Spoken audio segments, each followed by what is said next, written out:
femme aujourd'hui, l'honneur m'est échu de te dire, lève-toi, lève-toi et va faire des nations les disciples de Christ. Jésus compte beaucoup sur toi, femme.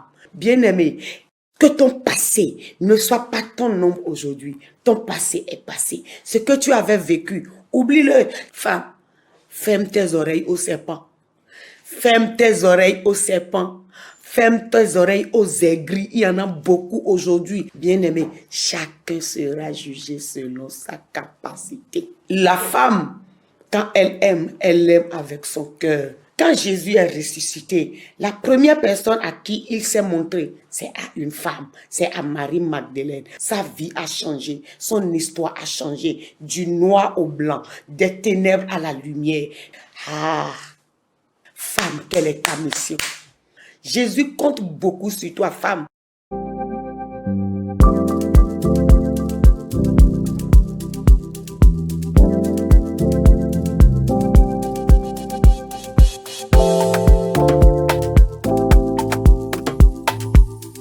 Shalom, shalom, je vous souhaite un bonsoir dans vos maisons, chers téléspectateurs de la chaîne Divin TV. Nous voilà encore là ce soir pour parler des héroïnes de la Bible. Et avec beaucoup de respect, je vais vous demander si on peut prier. Éternel des armées, je viens une fois encore soumettre ce programme à ta divine lumière. Nous ne sommes que des canaux que tu utilises pour ta gloire. Saint-Esprit de Dieu, viens nous aider pendant ces quelques minutes à ce que tu illumines l'esprit de quelqu'un, à ce que tu fasses lever une femme, une héroïne à qui tu frappes la porte du cœur. Prends possession de ces moments, conduis ces moments, sois le guide et le maître de ces quelques moments de qualité que nous allons passer ensemble. Au nom de Jésus-Christ de Nazareth, j'ai prié. Amen. C'est un honneur, c'est un privilège pour moi de parler des héroïnes de la Bible. Et aujourd'hui, je veux parler de Marie-Magdeleine. Marie-Magdeleine, où dans certains évangiles, vous allez entendre parler d'elle, Marie de Magdala. C'est la même personne, Marie. C'était une période vraiment compliquée où les femmes étaient beaucoup plus soumises à leurs parents ou à leurs maris. Mais Jésus avait un message fort qui avait fait que les femmes avaient commencé par le suivre en ce moment. Et parmi elles, il y avait une certaine Marie-Madeleine, qui était possédée par 7 démons et qui a été délivrée par Jésus.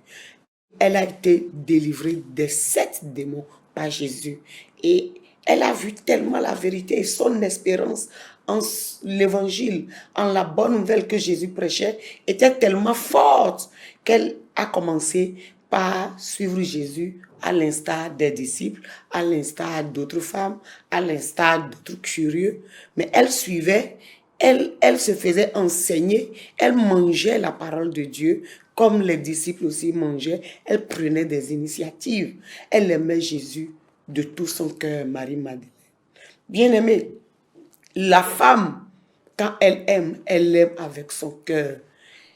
Marie-Madeleine, Marie de Magdala, a aimé Jésus de tout son cœur à cause du message que Jésus portait, à cause du cœur de Jésus, parce qu'elle savait que Jésus était Dieu, parce qu'elle savait que les problèmes qu'elle traversait, la solution, c'était Jésus. Elle était convaincue qu'après ces moments, le royaume des cieux qu'il proclamait, elle en fera partie aussi. Elle a cru en Jésus. Elle a cru qu'après Jésus, quand elle mourra, elle vivra. Elle a cru qu'avec Jésus, sa vie ne sera plus jamais la même.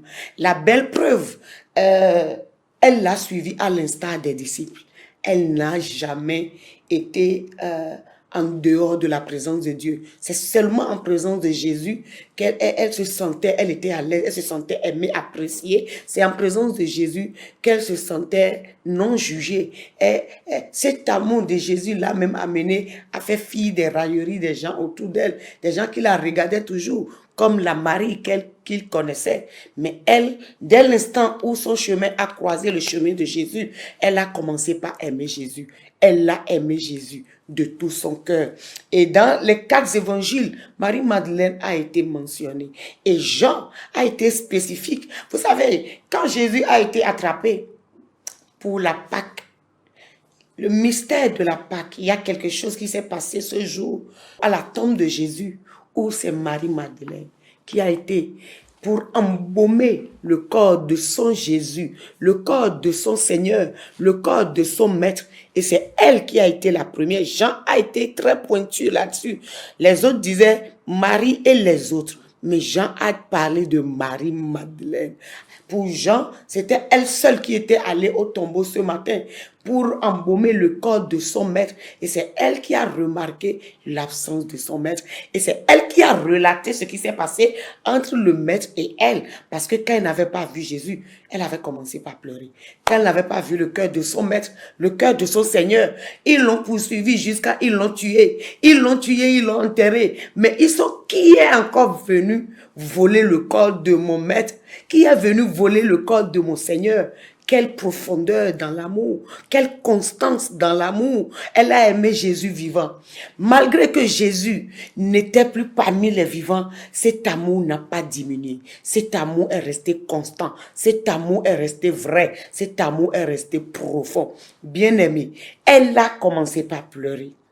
Et d'après ce qu'elle a relaté, il y avait un jardinier, mais c'était déjà Jésus qu'il avait appelé Marie. C'est au son de la voix du jardinier qu'elle a compris que ce son, je connais, c'est la voix de mon maître.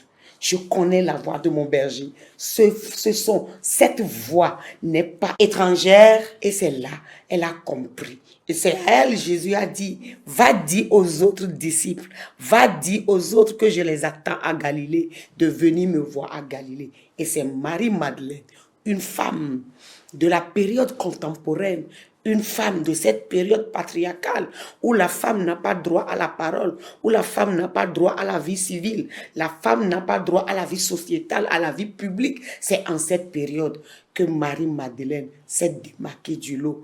Et aussi, quand on envoyait Jésus à Golgotha avec sa croix, les hommes ont fui, les 12 disciples ont fui, les 12.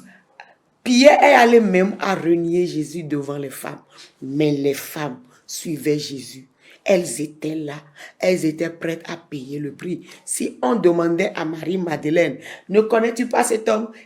Avec assurance, avec ferme conviction, Marie-Madeleine allait leur dire, oui, c'est mon maître. C'est mon Seigneur, parce que son amour était sincère, son amour était vrai, son amour était constant, son amour était profond. Marie-Madeleine.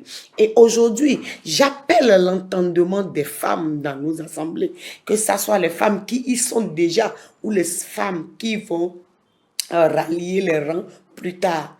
Soyez sincères, soyez vrais. Il y avait beaucoup de femmes qui étaient liées à l'histoire de Jésus en son temps. Mais Marie-Madeleine a été mentionnée 13 fois dans le Nouveau Testament, dans les 4 évangiles. Ça veut dire qu'elle a marqué son temps. Elle a fait son temps. Marie-Madeleine n'a rien disputé avec personne. Elle n'a rien tiré avec personne. Mais elle était toujours là pour Jésus. Dans la constante. Elle était toujours là. Elle n'attend pas qu'on l'appelle au besoin. Mais elle s'était offerte comme un don au besoin. Elle était toujours là. Elle était toujours là à servir. Elle était toujours là à écouter la parole de Dieu. Elle était toujours là à manger, à se délecter de ces choses bizarres, merveilleuses que Jésus était en train d'enseigner. À une période où la femme n'avait pas droit à une vie publique, Jésus a dû être percutant avec son message du royaume des cieux pour que Marie-Madeleine, Marie de Magdala, puisse tout laisser. Cette belle dame, cette grande dame qui était comme la muse de son temps, qu'elle puisse laisser tout, abandonner tout et suivre Jésus. Suivre Jésus contre vents et marées, quels que soient les jugements, quelles que soient les railleries, quelles que soient les insultes, elle est restée ferme, elle est restée constante. Femme, J'interpelle aujourd'hui ton cœur. J'interpelle aujourd'hui ta foi. Si Madeleine, Marie de Magdala, elle l'avait fait, avait aimé Jésus avec une puissance, avec une force dans son amour, dans sa foi si forte, tu peux le faire aussi. Aujourd'hui, bien-aimés, vous connaissez la force des femmes dans nos assemblées. Vous n'êtes pas sans savoir, quand on prend une assemblée et qu'on enlève les femmes, il ne va pas rester grand-chose. Ça n'a pas commencé d'aujourd'hui, ça a toujours été le cas. Nous sommes une force à ne pas négliger. Nous sommes un poids à ne pas négliger. Et Jésus compte beaucoup sur toi, femme.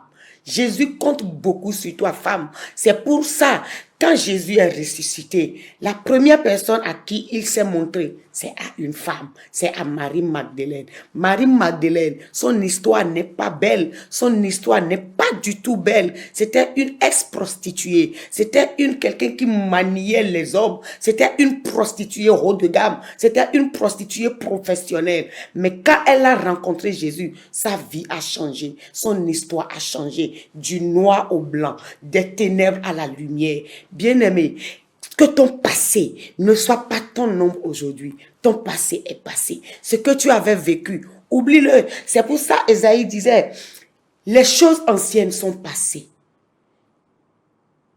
De nouvelles choses. Je veux faire de nouvelles choses. Ne le sais-tu pas?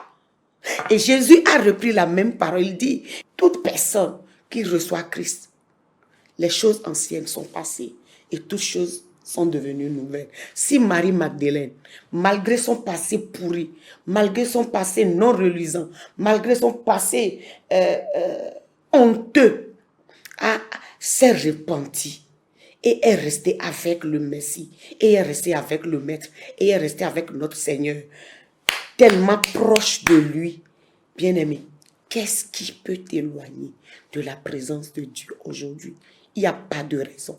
Il n'y a pas de raison pour que tu puisses t'éloigner, pour que tu puisses ne pas laisser ta foi porter de fruits.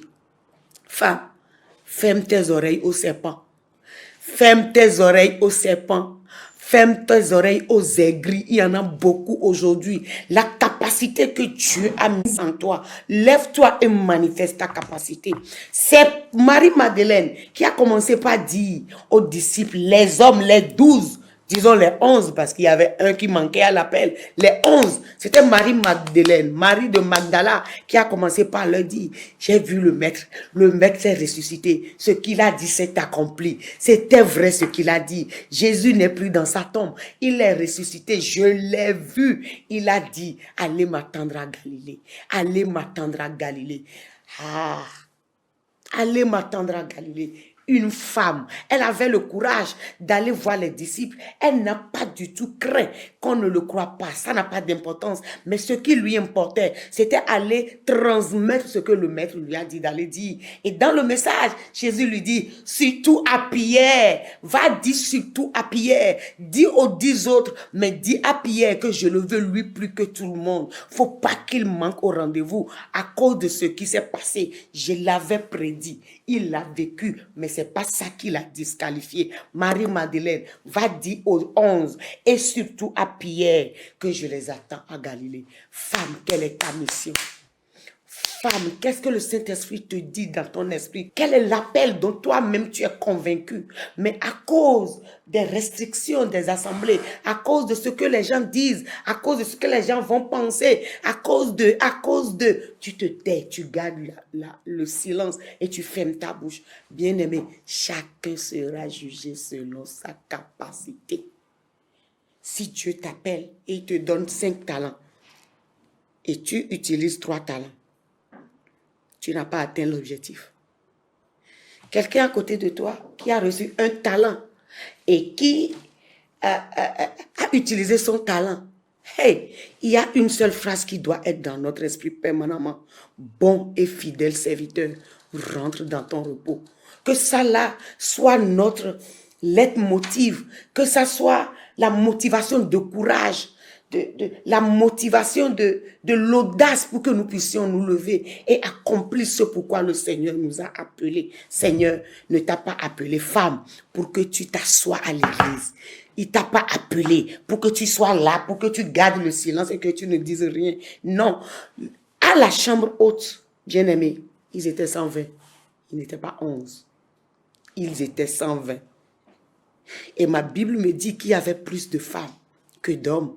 Parce que j'ai fait un petit mathématique. Tous ceux que la Bible a cités pour les hommes n'atteignaient même pas 60, n'atteignaient même pas 30. Si ma mémoire elle est bonne. Et il y avait beaucoup de femmes. Mais ma Bible me dit, après que le vent impétueux fut soufflé, il y avait une langue de feu identique sur la tête de tout le monde.